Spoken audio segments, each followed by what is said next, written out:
అలా ఆ రోజు రాత్రి ఆ దయ్యం పింకీ శరీరం నుండి పారిపోయిన తర్వాత ఆ ఊరి ప్రజలు చాలా ఆనందంగా ఉంటారు. పింకీ కూడా ఇప్పుడు అందరిలాగే మామూలు మనిషి అయిపోయి సంతోషంగా ఉంటుంది. అలా కొద్ది నెలలు గడుస్తాయి. గ్రామంలోని ప్రజలు ఎటువంటి భయం లేకుండా వారి పనులు వారు చేసుకుంటూ ఉంటారు. ముఖ్యంగా మహిళలు ఇక వారి జడలకు ఏ హాని లేదు అని నిర్భయంగా ఉంటారు. అందరూ ఆ దయ్యం పీడ వదిలింది అనుకుంటారు, కానీ అసలు అలా జరగదు. ఆ దయ్యం పింకీ శరీరం నుండి పారిపోయిన తర్వాత బాగా ఏడుస్తుంది. ఎందుకంటే సుమిత్ర తన మొత్తం జడను కత్తిరిస్తుంది. అందుకని ఆ దయ్యం చాలా కోపంగా ఉంటుంది. అందరికంటే పొడవాటి జడ ఉండాలనే తన కోరిక తీరకుండా అయిపోతుంది. ఇదంతా ఆ సుమిత్ర వల్లనే జరిగిందని ఎలా అయినా తనపై పగ తీర్చుకోవాలని అనుకుంటుంది. కానీ ఆ దయ్యం మళ్ళీ ఆ గ్రామానికి వెళ్ళడానికి భయపడుతుంది. ఎందుకంటే మళ్ళీ ఆ సుమిత్ర ఇంకా ఆమె భర్త నేను వెళ్తే వాళ్ళు నా పనిని పూర్తి చేయనివ్వరు అని అనుకుంటుంది. అందుకని వెంటనే ఆ దయ్యం కొద్ది రోజులు ఒక దట్టమైన అడవిలో ఉంటుంది. అలా కొద్ది రోజులు గడిచాక ఆ దయ్యం మళ్ళీ ఎవరి జడనైనా కత్తిరించి తన జడను పెద్దగా చేసుకోవాలని, తన కోరిక తీర్చుకునే అవకాశం ఎప్పుడొస్తుందో అని ఎదురు చూస్తూ ఉంటుంది. దయ్యం సుమిత్ర గ్రామానికి దూరంగా ఉంటుంది. ఈ పరిస్థితికి కారణం ఆ సుమిత్ర వల్లనే అని ఎలా అయినా సరే తన పగ తీర్చుకోవాలని, అంతేకాకుండా తన కోరికను కూడా తీర్చుకుంటా అని మనసులో అనుకుంటుంది. అలా చాలా రోజుల తర్వాత ఆ దయ్యం మొదటిసారి రాత్రి సమయంలో తిరగడం మొదలుపెట్టింది. సుమిత్ర గ్రామానికి వెళ్లకుండా వేరే ఊళ్ళకు వెళ్ళి అక్కడ ఉన్న మహిళల జడలు కత్తిరించేది. దాంతో ఆ దయ్యం మళ్ళీ వచ్చిందని నలుమూలలా తెలిసిపోతుంది. మెల్లిగా ఈ విషయం సుమిత్ర గ్రామానికి కూడా చేరుతుంది. దాంతో అందరూ ఆశ్చర్యపోతారు. అసలెలా ఇది సాధ్యం? మళ్ళీ ఎలా వచ్చింది?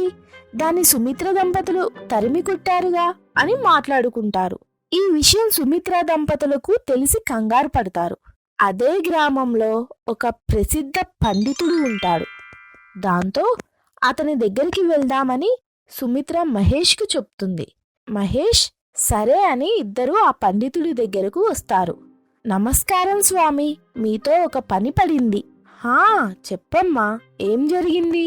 స్వామి, మీకు తెలిసే ఉంటుంది, మేము ఆ జడ కత్తిరించే దయ్యాన్ని తరిమేశామని, కానీ అది మళ్ళీ తిరిగి వచ్చిందని, మళ్ళీ అది జడలు కత్తిరిస్తుందని విన్నాము. అసలేం జరుగుతుందో మాకేమీ అర్థం కావడం లేదు అని అంటుంది. హా నేను కూడా విన్నాను, దయ్యం అంత తొందరగా వెళ్ళిపోదు. అది తన పగ తీర్చుకోవాలని మళ్ళీ వచ్చింది. అది పూర్తయితేనే వెళ్తుంది. అంటే అది మళ్ళీ తిరిగి ఈ గ్రామానికి కూడా వస్తుందా?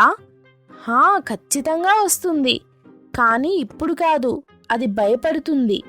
కొంత సమయం తీసుకొని అది ఖచ్చితంగా వస్తుంది. అయ్యో, మరి అలా జరిగితే ఎలా స్వామి? మీ దగ్గర ఏదైనా ఉపాయం ఉందా అని అడుగుతుంది. లేదు, నేనిప్పుడు ఏమీ చెప్పలేను. కేవలం నాకు తెలిసింది చెప్పా అంతే. మిగతాదంతా మీ చేతిలోనే ఉంది.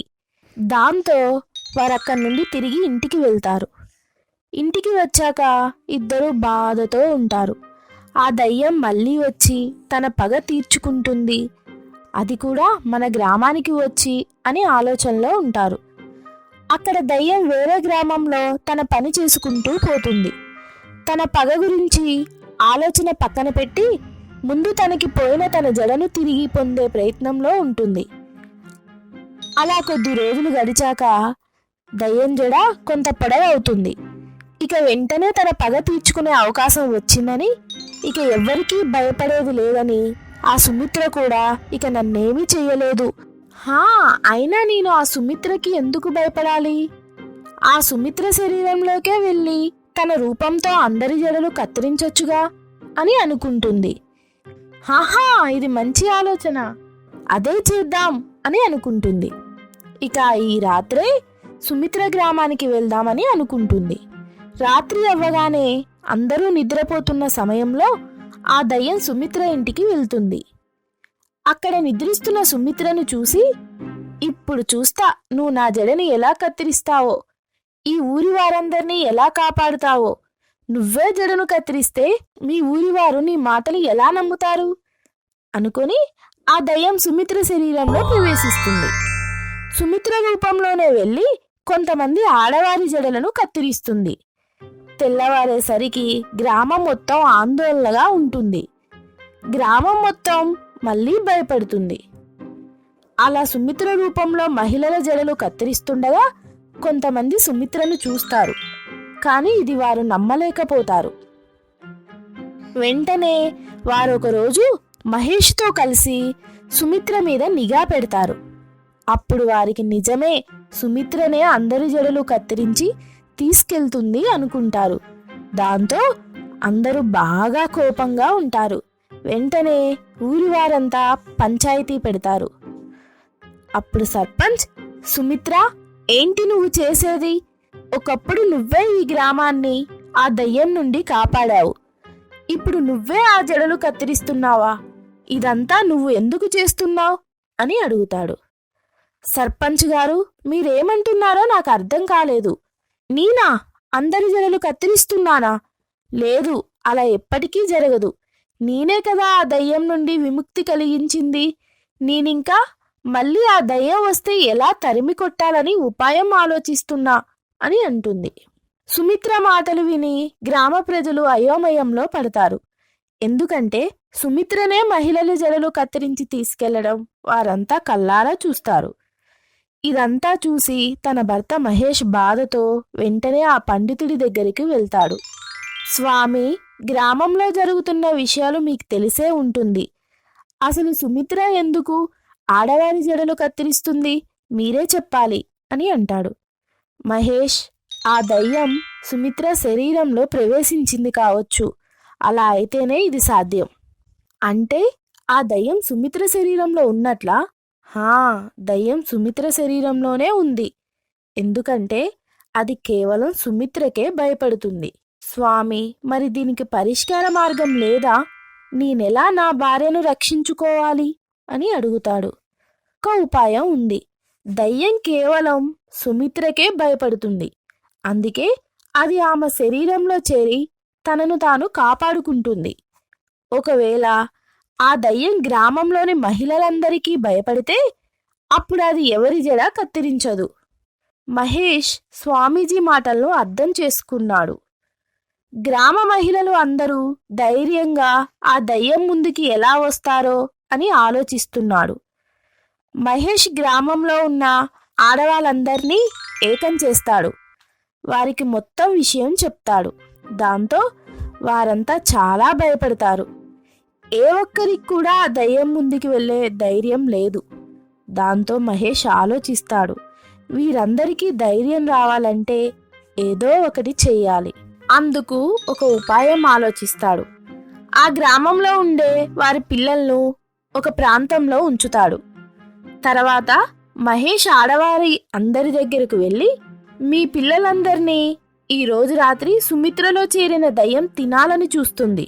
అది ఎవరికైతే తమ పిల్లలు కావాలో నా ముందుకొచ్చి నిలబడండి అని చెప్పింది. అలా వారికి చెప్తాడు మహేష్.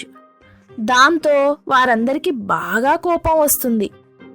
ఆ దయ్యం మాకు మాత్రమే అనుకున్నా, ఇప్పుడు అది మా పిల్లలను కూడా భయపెడుతుందా అని మహిళలంతా వెంటనే వారి వారి ఇంట్లో ఉన్న ఆయుధాలు తీసుకొని అది ఉన్న ప్రాంతానికి బయలుదేరుతారు.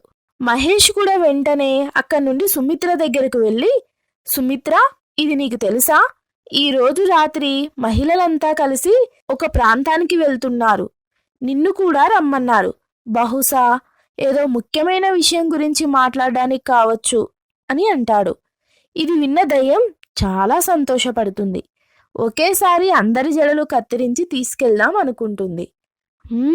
ఈరోజు నా పగ ఇంకా నా కోరిక రెండూ ఒకేసారి జరగబోతున్నాయి. ఇవాళ సుమిత్ర శరీరంలో నుండి బయటికి వచ్చి అందరి జడలు కత్తిరించి నా కోరిక తీర్చుకుంటాను. వారితో పాటు సుమిత్ర జడ కూడా కత్తిరించి నా పగని తీర్చుకుంటా అని అనుకుంటుంది. రాత్రి సమయం అయ్యింది. సుమిత్ర ఆ ప్రాంతం దగ్గరకు చేరుకోగానే దయ్యం సుమిత్ర శరీరంలో నుండి బయటికి వస్తుంది. తనని అసలు రూపంలో చూసిన మహిళలంతా కోపంగా ఉంటారు. వారి దగ్గర ఉన్న ఆయుధాలతో ఆ దయ్యం మీదకు వస్తారు. దయ్యం జుట్టంతా కత్తిరిస్తారు. దాంతో ఆ దయ్యం శక్తులన్నీ పోతాయి. అది చాలా భయపడుతుంది. ఆ మహిళలను చూసి అది బాగా భయపడి అక్కడి నుండి పారిపోతుంది. ఇదంతా మహేష్ ఉపాయం అని తెలుసుకున్న ఊరివారు మహేష్కు కృతజ్ఞతలు చెప్తారు. సుమిత్ర విషయంలో పొరపాటు పడ్డామని ఆమెకు కూడా క్షమాపణలు చెప్తారు.